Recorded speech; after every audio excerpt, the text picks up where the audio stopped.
திருநெல்வேலி மாவட்டத்தில் ஒரு கிறிஸ்தவ குடும்பம் வாழ்ந்து வந்தார்கள். அவர்கள் தினமும் தங்கள் குடும்ப ஜெபத்தில் சங்கீதம் 91 மறவாமல் வாசித்து ஜெபித்து விட்டு தங்கள் குடும்பத்தை ஆண்டுடைய கரத்தில் ஒப்பு கொடுத்து விட்டு தூங்க செல்வார்களாம். அந்த நாளிலும் அவ்வாறே செய்து தூங்க சென்றார்கள். நடு இரவில் பயங்கர சத்தம் ஒன்று கேட்டது. போய் பார்த்தால் பக்கத்து வீட்டிலே பெரிய ஒரு தீ விபத்து ஏற்பட்டது.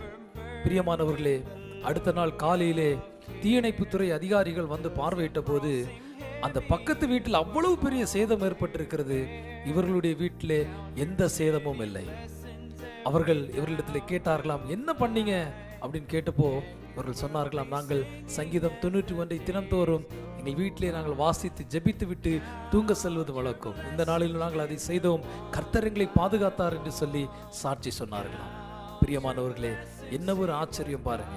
கர்த்தருடைய வசனத்தை விசுவாசித்து அதை நம்பி அதன்படி ஆண்டவனுக்கு செய்வார் என்று இருக்கிற பிள்ளைகளுடைய வாழ்க்கையிலே நிச்சயமாய் கர்த்தர் செய்வார் என்பதில் எந்த சந்தேகமும் இல்லை. இந்த நாள் இந்த சத்தத்தை கேட்கிற உங்க வாழ்க்கையிலும் கூட ஏதாகிலும் பிரச்சனைகளுக்குள்ள, கவலைகளுக்குள்ள, பாரங்களுக்குள்ள, இல்லை ஏதாவது ஒரு தீமைக்குள்ள, விபத்துக்குள்ள அகப்பட்டு நீங்க இருந்தீங்கன்னா ஆண்டவரிடத்தில் கேளுங்க. கர்த்தர் நிச்சயமாய் உங்களை விடுதலை ஆக்குவார் என்பதில் எந்த சந்தேகமும் இல்லை.